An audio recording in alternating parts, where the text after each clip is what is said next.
santimetr qo'shib koketkanini chizamiz. Oldini eni uncha katta bo'lib ketmasligi uchun 7 santimetr qilsak bo'ladi. Yopiqroq bo'ladi. Ha. Ochiqligi 16 santimetr.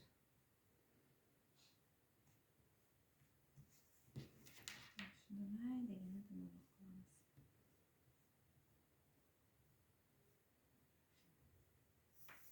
Yelkasi 10 bo'lsa 12 santimetr qilamiz. 1,5 pastga tushish bilan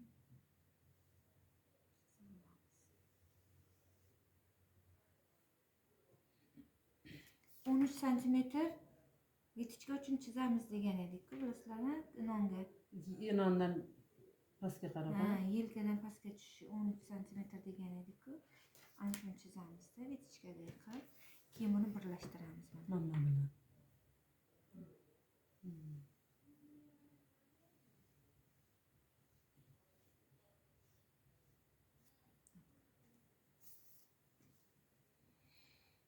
Endi buni kesib olamiz.